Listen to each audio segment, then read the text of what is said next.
Berlatar di sebuah kota terpencil yang terletak di padang gurun dan dikelilingi bukit bebatuan, kisah akan berfokus pada dua orang sahabat, ada Val dan Bas, tidak pakai betot. Mereka berdua berprofesi sebagai seorang tukang yang bekerja serabutan seperti memasang pagar kawat, menyedot WC, dan membuang barang-barang rongsokan milik warga kota kecil di sana. Sepulangnya bekerja, Val dan Bas bertemu dengan seorang mahasiswa geologi bernama Ronda, pakai R, tidak pakai H. Dia bertanya tentang apakah di sini ada semacam penggalian atau pertambangan karena dirinya menemukan getaran bumi yang aneh yang berhasil tertangkap oleh alat pengukur getarannya, di mana Bas menjawab bahwa wilayah ini adalah area mati yang tidak ada satupun aktivitas industri yang beroperasi di wilayah tersebut. Thanks. Anyway, sorry to bother you. No problem. Val dan Bas pun pergi ke minimarket milik seorang pria Asia bernama Walter Chang, di mana minimarket ini merupakan pusat perbelanjaan satu-satunya yang ada di kota kecil ini. Di situ Val dan Bas bertemu dengan Bert dan sang istri, yang di mana mereka berdua adalah pasangan yang hobi berburu dan mengoleksi senjata api. Sementara itu kita akan melihat Ronda sedang berkemas untuk pulang, di mana terjadi sesuatu yang mengejutkan ketika tanah tiba-tiba bergetar dan ada sesuatu yang kukurumuyan tepat di dalam bawah tanah dan...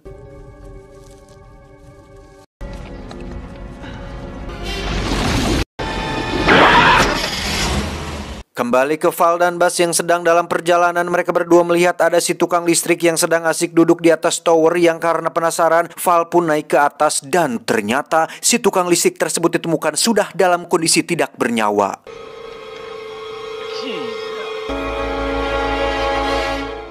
Salah satu warga pun mengatakan jika si tukang listrik bukan mati karena serangan jantung atau tersengat listrik, melainkan karena dehidrasi, yang dari kondisi jasadnya, si tukang listrik sudah diperkirakan berada di sana 3-4 hari dan terus bertahan di sana sampai dehidrasi dan akhirnya meninggal dunia. Entah apa yang membuatnya tidak mau turun atau sesuatu apa yang sedang dia hindari di bawah, entahlah, hanya Samsul yang tahu. Maybe even 3 or 4. You mean he sat up there 3 or 4 days? Dari sini mulailah terjadi serangkaian kejadian misterius yang membuat sebagian warga kota kecil ini meregang nyawa, dimulai dari seorang abah peternak yang dikejutkan dengan domba-domba peliharaannya yang ketakutan, hingga membuat si abah sendiri tewas dengan cara yang mengerikan.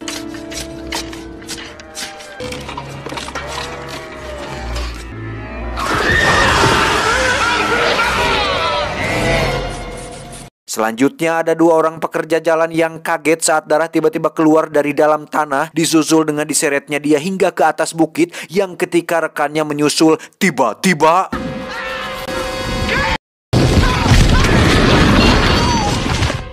Kembali ke Val dan Bas yang lagi-lagi harus dibuat terkejut saat melihat ternak si abah sudah mati dengan tubuh tercabik-cabik, disusul dengan penemuan si abah sendiri yang tewas dengan kepala terkubur di dalam tanah, sehingga mereka berdua langsung pergi ke toko Walter untuk meminjam telepon dan memanggil pihak kepolisian. Walter, your phone is dead. I didn't do it. Nectar, what's happening? Karena semua telepon di kota ini mati, Val dan Bas memutuskan untuk langsung mendatangi kantor polisi yang jaraknya lumayan jauh dan terletak di luar kota kecil ini, di mana perjalanan mereka terhenti ketika jalur yang dilalui tertutup reruntuhan batu dan penemuan jasad dua pekerja jalan yang mati oleh sesuatu yang masih misterius.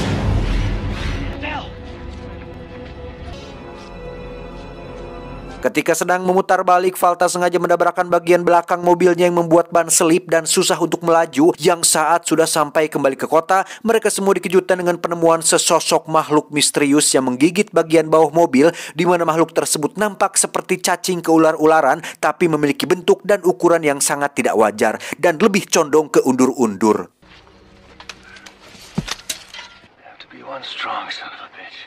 I'll give you boys $5 for this. I don't believe you guys. Some kind of mutation. Singkat cerita, malam pun poek. Kita akan dibawa ke seorang dokter satu-satunya di kota tersebut, di mana beliau dan sang istri sedang bersantai tanpa mengetahui jika ada makhluk atau monster yang sedang berkeliaran di bawah tanah. Sampai ketika lampu tiba-tiba mati, barulah mereka menyadari jika generatornya sudah lenyap. Dan yang terjadi selanjutnya...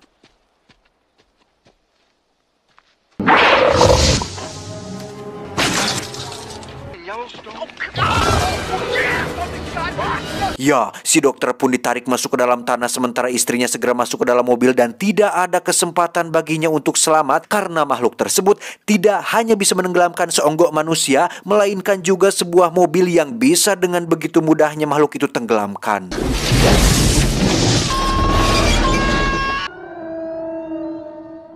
Comeback again to Val dan Buzz dan warga kota yang masih tersisa. Mereka sekarang benar-benar terisolir setelah komunikasi ke dunia luar benar-benar terputus, sehingga mereka akhirnya menemukan solusi lain, yaitu dengan mengirim Val dan Buzz pergi ke perkotaan terdekat dengan cara menunggangi kuda.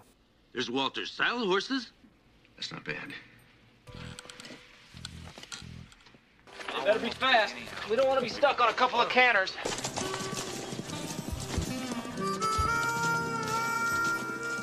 Dalam perjalanan mereka berdua menyempatkan mampir ke Pak Dokter dengan maksud untuk memperingatkan agar jangan berkeliaran di luar sembarangan. Namun hal itu sudah terlambat setelah mereka menemukan mobil milik beliau terkubur dengan lampu yang masih menyala.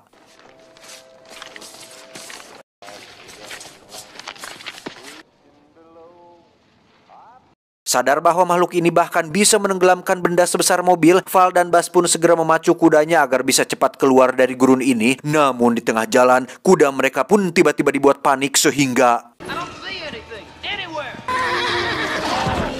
Ya, untuk pertama kalinya mereka bisa menyaksikan secara langsung bagaimana makhluk ini menangkap mangsanya dan mereka berdua sangat dibuat terkejut saat melihat bebenguk atau bebentukan makhluk ini untuk pertama kalinya, di mana tubuh ular memanjang yang sempat terbawa mobil mereka tempo hari tidak lebih dari hanya sekedar lidah si makhluk tersebut. Dan tiba-tiba...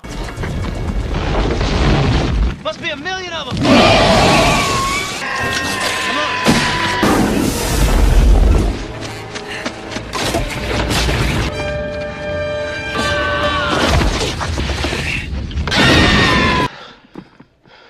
Keberuntungan terjadi tatkala mereka berdua tak sengaja telah membunuh makhluk tersebut. Yang tak lama muncullah si Ronda yang kebetulan ada di sana. Dia mulai memeriksa tubuh makhluk itu dan menyimpulkan jika duri yang ada pada tubuhnya lah faktor yang membuat makhluk ini bisa bergerak sangat cepat di dalam tanah. Namun yang membuat Ronda ketakutan adalah setelah melihat data-data dari alat pengukurnya yang dari beberapa titik getaran, Ronda memperkirakan jika masih ada 3 makhluk lagi di gurun ini. I've got seismographs all over this valley. Now if you compare the different readings.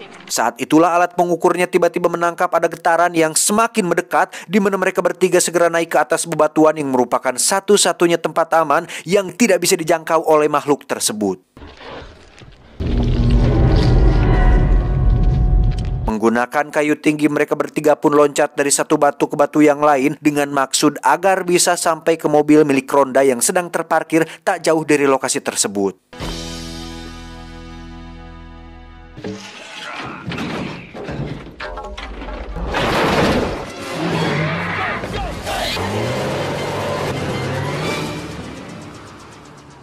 Singkat cerita, mereka bertiga pun kembali dengan selamat ke toko milik Abah Walter, di mana Ronda yang seorang mahasiswi geologi pun ditanyai mengenai sasakala atau asal-usul makhluk tersebut. Namun karena makhluk ini tidak terdaftar dalam satwa, flora, dan fauna, mereka tidak bisa mengetahui spesies jenis apa makhluk tersebut. Forget the damn name.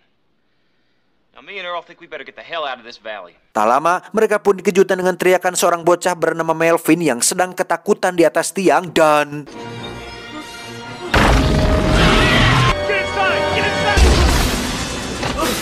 Ya, makhluk itu muncul kembali dan hampir menggigit si Val. Beruntung dia berhasil selamat setelah masuk ke dalam toko. Yang ketegangan belumlah selesai sampai di sini setelah mereka menyadari jika Mindy, si bocah perempuan yang sedang asik main loncat-loncatan tepat di atas permukaan tanah. Mindy, get off the phone.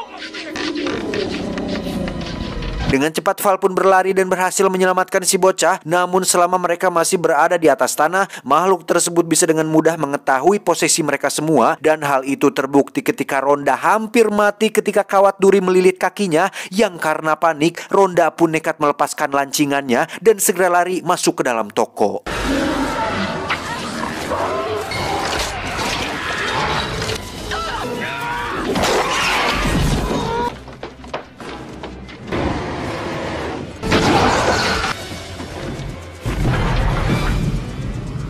Saat sedang mengobati ronda itulah mereka semua akhirnya sadar jika makhluk ini hanya bisa mendeteksi getaran alias tremors, sehingga saat freezer milik si Abah Walter bergetar, Val dan Buzz pun segera mematikannya untuk mencegah makhluk itu terpancing getarannya. Tetapi Turn it off!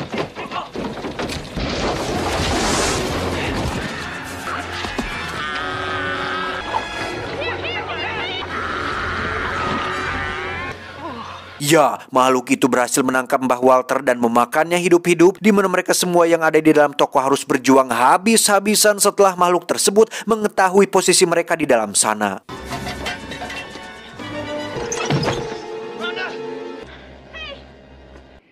You okay? Semua orang pun berhasil selamat setelah naik ke tempat yang lebih tinggi, di mana Bert dan sang istri yang baru saja pulang berburu pun dikejutkan dengan semua warga kota yang berada di atap rumah. Tak lama mereka pun dihubungi oleh Val dan Buzz bahwa ada makhluk tanah yang sedang menuju ke arah mereka dan diminta untuk segera naik ke tempat yang lebih tinggi. Up on the roof! Get up on your roof! Tak paham apa maksudnya, Bert dan sang istri justru malah mengambil senjata api mereka masing-masing dan tiba-tiba muncullah makhluk tersebut dengan cara mendobrak tembok sehingga mereka berdua langsung menembakinya.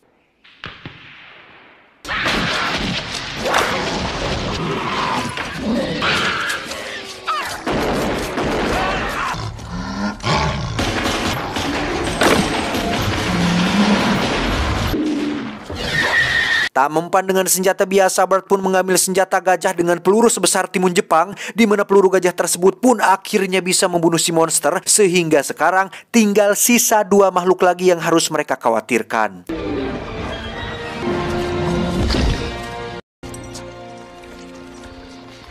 Makhluk tanah ini ternyata tidak hanya memiliki ukuran yang sangat besar tetapi punya kecerdasan yang tinggi. Hal itu terbukti saat kedua makhluk ini mencoba merobohkan pondasi bangunan yang ketika mereka tidak bisa menggulingkan struktur yang berukuran besar, makhluk ini pun menggulingkan satu orang, kita panggil saja si Om, yang jatuh tepat ke atas permukaan tanah. Get off the ground, Nestor! Get moving! Move it!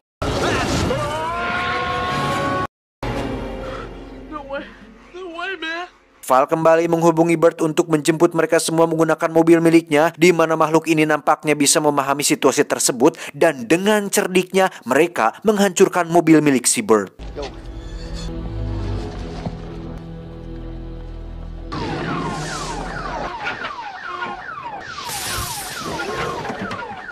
gonna have to forget about the truck.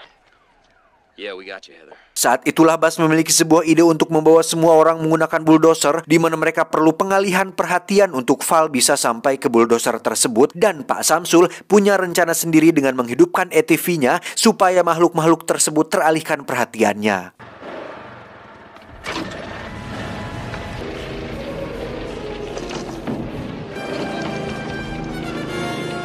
Sambil tipa paletot, Val pun dengan cepat lari menuju posisi bulldozer, di mana saat ATV-nya terguling, saat itulah makhluk tersebut menyadari jika dirinya sedang diwaduli, sehingga Val harus segera diam dan jangan bergerak sedikit pun.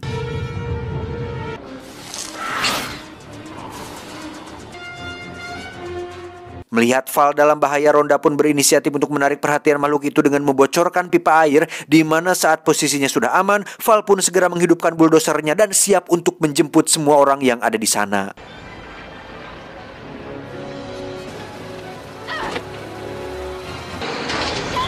Bert dan istri sendiri sedang membuat semacam peledak yang terbuat dari bahan rumahan, dan tak lama muncullah Val dan kawan-kawan yang bermaksud untuk menjemput mereka juga.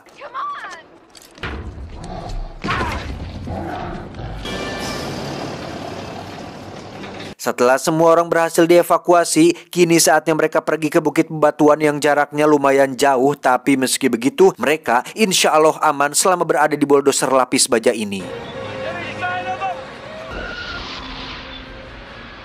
Hanya beberapa kilometer lagi menuju bukit, mereka semua dikejutkan ketika buldozernya terguling, yang ternyata itu adalah ulah si monster yang dengan cerdiknya membuat sebuah jebakan, sehingga nyawa mereka kembali harus terancam setelah si monster diketahui bermaksud untuk menenggelamkan bulldozer tersebut.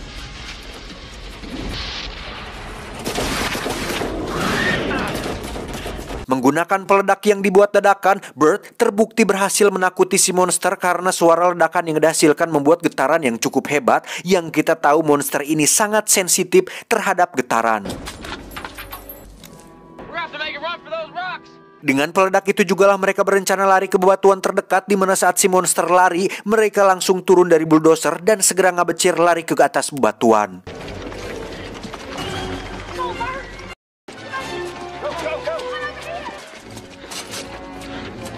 Pada akhirnya terjadi sedikit percekcokan di antara Bert dan Val ketika ide untuk pergi ini harus berakhir dengan terjebaknya mereka semua di atas batu. Mungkin nasib mereka akan berakhir sama seperti si tukang listrik yang mati kehausan selama 3 hari di tiang listrik, sehingga Bert yang punya stok makanan di rumahnya pun menyesal tidak bertahan saja di rumahnya. Just back off, don't goddamn push me! What? I'd have torn your place out from under you in half an hour. Beberapa jam berlalu, mereka semua tidak melakukan apa-apa sama sekali, tanpa air dan tanpa makanan. Saat itulah muncul sebuah ide untuk mengalahkan si monster dengan cara menggunakan pancingan layaknya ikan, di mana mereka menggunakan bom yang diikatkan ke tali, lalu dilempar dan ditarik perlahan supaya si monster menganggap jika bom tersebut adalah manusia. Straight out front. Setelah mengetahui posisi si monster, Buzz pun melemparkan bomnya dan menariknya secara perlahan, yang ketika si monster memakannya, tiba-tiba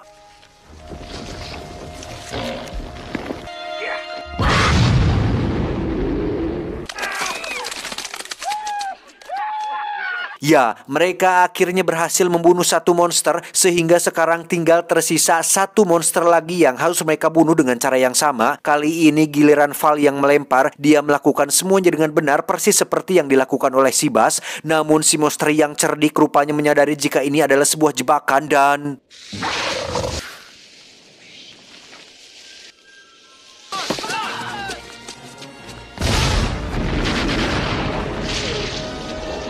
mereka semua nyaris saja mati oleh ledakan tersebut. Beruntung semua orang langsung paburencai dan punya respon cepat untuk menghindar. Namun masalahnya sekarang adalah Val, Buzz, dan Rhonda terlalu jauh menghindar alias berada di atas permukaan tanah, sehingga saat si monster muncul, mereka bertiga pun harus berdiri diam tanpa bergerak sedikit pun. Bert dan kawan-kawan pun membuat suara berisik untuk mengalihkan perhatian, tetapi Val yang sadar akan kecerdikan si monster ini pun sudah mengetahui jika si monster ini semakin lama semakin cerdik, beradaptasi, dan semakin belajar dari kesalahan, sehingga Val mengajak Buzz dan Rhonda untuk lari ke tepi jurang karena dirinya sudah punya rencana khusus untuk mengakhiri ini semua.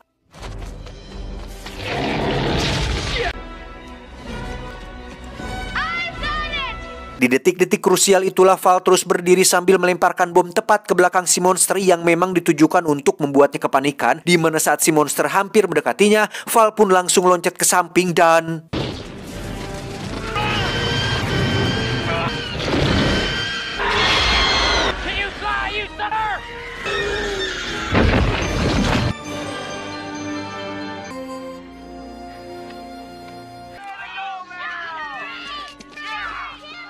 setelah semua berakhir, kota kecil di padang gurun ini pun kembali aman seperti sedia kala untuk sementara waktu tentu saja, karena si monster yang masih kerabat dekat undur-undur ini pun akan datang kembali dan meneror Anda semua di film selanjutnya. Thanks for everything, saving my life and stuff. You're welcome.